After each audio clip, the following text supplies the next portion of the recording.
Kemarin memang terjadi sedikit peningkatan arus lalu lintas terkait dengan masih adanya masyarakat yang melaksanakan mudik dan juga mulai sore hari terjadi peningkatan arus untuk masyarakat yang sudah mulai kembali ke Jakarta. Tapi pagi ini secara umum situasi kondusif dan kita masih memantau utamanya di jalur-jalur wisata seperti jalur Puncak, kemudian jalur-jalur wisata lain seperti Malang, kemudian di kawasan Dieng dan Lembang. Ini menjadi atensi kita.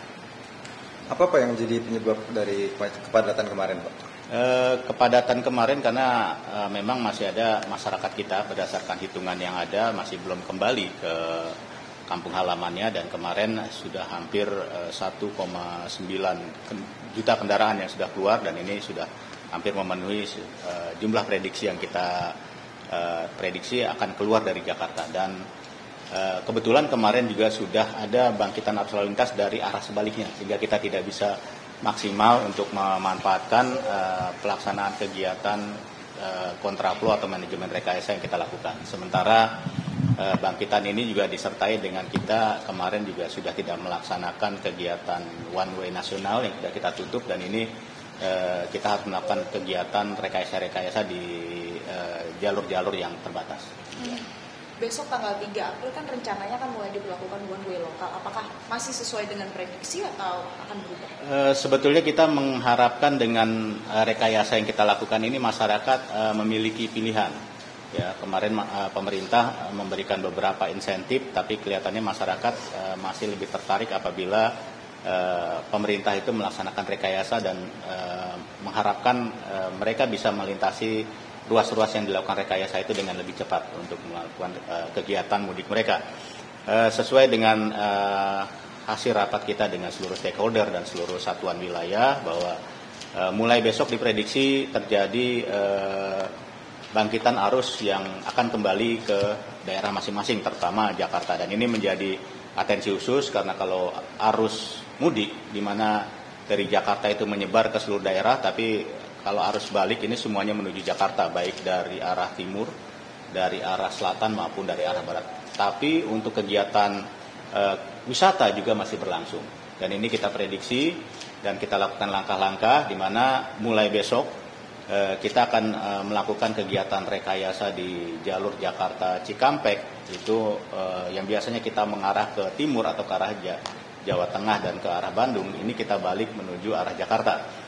Ya, mulai kita pasang, kemudian kita juga dengan melihat bangkitan arus lalu lintas dan traffic counting yang ada, kita akan mulai melakukan kegiatan one way lokal dari mulai kilometer 188 Palimanan. Ya, diharapkan ini bisa menarik masyarakat terutama yang dari kawasan Cirebon, Kuningan dan sekitarnya untuk bisa memanfaatkan ini. Kemudian apabila terjadi bangkitan arus lalu lintas yang cukup tinggi dari arah timur, dari arah Semarang, kemungkinan di tanggal 5 kita akan memperpanjang one way lokal ini sampai menuju Palijagan. Karena berdasarkan hitungan dari teman-teman pengelola jalan tol, bahwa Pejagan ini salah satu menyumbang bangkitan arus lalu lintas yang menuju arah Jakarta sekitar 20%. Kalau memang nanti terjadi bangkitan lagi, kita akan memanjangkan sampai dengan Tegal dan selanjutnya. Dan apabila memang situasi arus lalu lintas sudah sampai puncaknya, di mana bangkitan arus dari Semarang, dari Solo, dari Jawa Timur itu makin tinggi, kemungkinan kita akan memperpanjang itu sampai dengan tol Kalikangkung di 414. Demikian, dan rencananya untuk flag off pelaksanaan one way nasional itu sendiri akan dilaksanakan pada hari Minggu kurang lebih jam 9 dari Kalikangkung, Semarang. Pak, kalau kami lihat kemarin kami kan menuju melalui ruas tol Cikampek ya, kami lihat ada cukup padat, kemudian ada antrian itu ketika akan masuk rest area. Nah, bagaimana ketika arus balik ini bisa dicegah hal semacam ini? Permasalahan yang memang tiap tahun terjadi itu adalah di rest area, di mana daya tampungnya memang tidak memadai pada saat terdapat limpahan arus pengunjung yang demikian padat, terutama pada saat musim-musim seperti libur lebaran ini. Kita ketahui ada beberapa rest area yang menjadi favorit masyarakat, seperti kalau arus mudik itu di kilometer 57A, ya, karena setelah itu rest areanya cukup jauh di 88 hampir 30 kilo lebih, dan masyarakat biasanya akan menghentikan situ. Kita melakukan pengaturan kita melakukan pengaturan, tapi memang menghadapi masyarakat satu persatu ini memang cukup harus sabar, kemudian memberikan pengertian yang cukup, dan kita harapkan di arus balik pun seperti itu. Ada beberapa rest area yang menjadi favorit, baik di Tol Cipali maupun Cikampek, termasuk Cipularang, dan ini kemarin kita sudah berkoordinasi dengan Direktur Samapta Polri untuk menempatkan personil sabarannya melakukan penjagaan di situ dari aspek keamanan maupun nanti apabila masyarakat ada yang memaksa berhenti di bahu jalan, ya kita paksakan, kita himbau mereka untuk dengan petugas untuk bisa untuk keluar sementara di pintu-pintu keluar yang ada. Jadi jangan memaksakan diri untuk memasuki rest area dan menghitung betul. Jadi kalau memang kira-kira sudah memasuki rest area favorit dari mulai Palimanan, katakanlah Palimanan sampai dengan Cikampek yang kemungkinan padat, mungkin bisa keluar sebentar di ruas tol yang ada, dan itu sudah dipastikan tidak akan menambah biaya yang ada.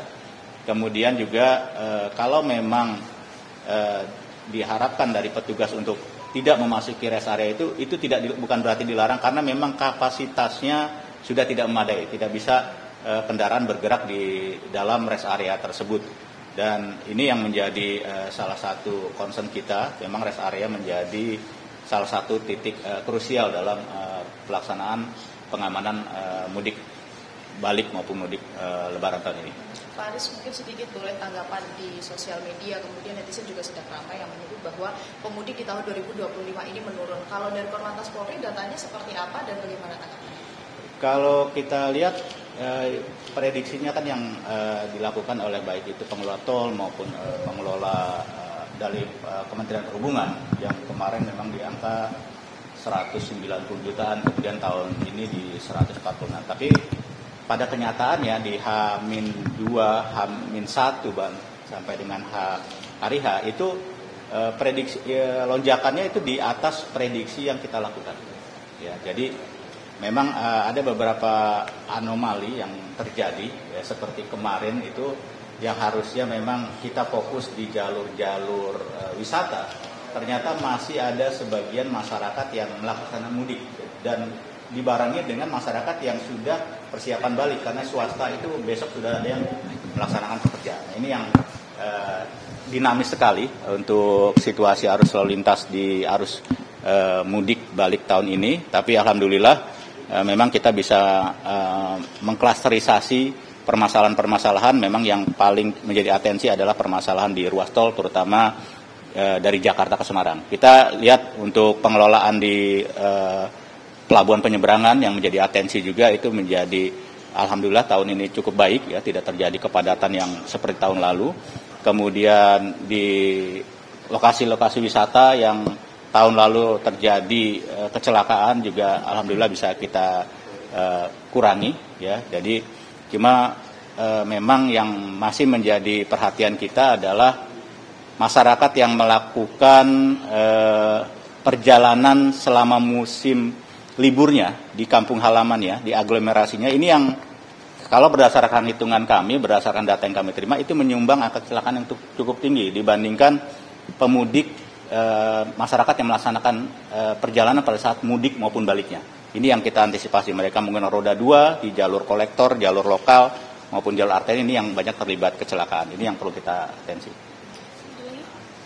Tol fungsional, Pak, persiapannya sudah sampai mana? Tol fungsional kemarin kami dengan pihak Jasa Marga itu sudah melakukan uji coba yang pertama. Itu kita menggunakan pengemudi yang memang belum pernah melintasi ruas tersebut, ya, untuk memastikan bahwa aspek keselamatan kemudian aspek perambuan itu tidak membingungkan dari masyarakat nanti apabila dialihkan dari tol Sadang sampai dengan keluar di daerah Delta Mas itu cukup baik, dan hasil uji coba itu juga terlaksana dengan baik. Kemudian nanti malam pun kita akan melaksanakan gladi atau uji coba untuk melintasi ruas tersebut pada malam hari. Hingga pada saatnya kalau memang tol fungsional itu akan kita operasionalkan malam hari, kita harapkan untuk penerangan cukup, perambuannya cukup, juga titik-titik yang menjadi atensi kita dalam aspek keselamatan juga terjaga dengan baik. Demikian. Untuk kalau istirahatnya, Pak, ada satu tempat istirahat, ya, ada satu tempat istirahat di situ, tapi namanya tol fungsional, tidak maksimal. kita harapkan untuk masyarakat tetap misalnya sebelum melintasi ruas tersebut di kilometer 76 dari arah Bandung, itu bisa mengisi mungkin bahan bakarnya, bisa mungkin ke toilet dulu, bisa untuk mungkin kalau memang mau beli camilan juga silahkan dibeli dulu, karena itu ruas tolnya, tol fungsional cukup panjang dari kilometer 76 Sadang melintas kurang lebih 30,6 kilo. Ya, ini memang tol yang walaupun sudah dipersiapkan, tapi memang belum selengkap dengan tol-tol yang sudah beroperasional. Ya. Kalau ganjil genap nanti saat arus balik akan diberlakukan juga? Sama seperti arus mudik, kita menganjurkan kepada masyarakat. Tujuannya ganjil genap itu kan sebetulnya untuk memastikan bahwa masyarakat itu bisa membagi ya tingkat kepadatan di ruas-ruas yang memang akan terjadi kepadatan. Jadi diharapkan kalau kesadaran tinggi, yaitu terdistribusi dengan baik. Ya ini sudah alhamdulillah pada saat arus mudik, bagaimana kita melihat dengan diberlakukannya WFA, kemudian kontraflow juga